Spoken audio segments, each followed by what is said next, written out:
We're talking a lot about love and community, but I also know that when Legend of Korra first came out, there was a lot of backlash. There was a lot of, and there still is some debate in the fandom. But the funny thing about fandom is like it all comes back around. Yeah. So my question for you is, how did you feel about, obviously when Korra came out, social media wasn't like, I mean it was there, but it wasn't the biggest thing. Yeah.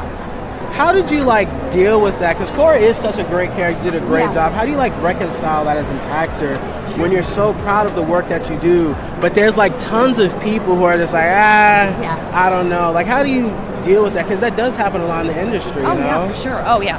Well, it's comforting because so many franchises go through that. So I have so many actor friends who are I know, blah blah blah. And we've all done it. There are movies I saw in the Marvel franchise where I'm I don't know. The difference is I don't go spend 24 hours online being mean about it. So I guess that goes back because you have a life. Inspiring. And I don't mind some debate, for sure. I mean, no, I love the first series. I don't know if I could choose or if I would even pick. I don't know. I also love that show from day one. So I get it. However, the good news is for the first couple of years that I was doing cons and stuff, I mean, no one was coming at me personally. Those conversations were happening on Reddit. No one was saying Jana Barney's a bad person. So it took me a long time to realize how much people were fiercely debating all of that. But by that point, I had already had so many experiences with people who were you helped me get through my PTSD. You helped me come out to my parents. You helped me understand that I don't have to do everything on my own. And I will take 1,000 haters for every one person who feels touched by the thing.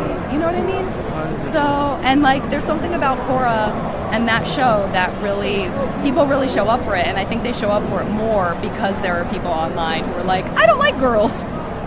So it makes the Korra supporters so fierce and so lovely.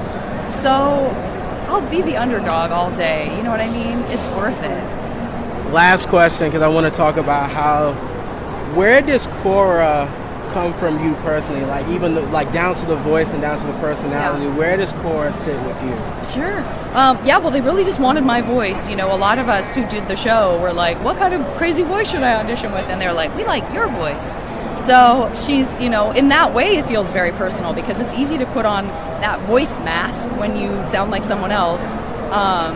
It's not as personal. And for me, I always really identified with the feeling of other people telling Korra she was good or that she was good at this, but she wasn't good at this. And it really made me remember that we believe the stories that people tell us. So we also need to be really careful with the stories we tell people about who they are. Because if you expect someone to be amazing at something and then they're not, it kind of breaks their brain if they're not. Versus just having that support and not having those expectations. Because she got in her own way so much. But they cloistered her. They put her in this place where her whole life was being the Avatar. It was the opposite of, and in that way it was very similar to Aang, because Aang just wanted to have a childhood. Korra also didn't have a childhood. She also was just training. So I think what I learned from that was first of all, you can fail. It's okay. You can be kinder on yourself about it.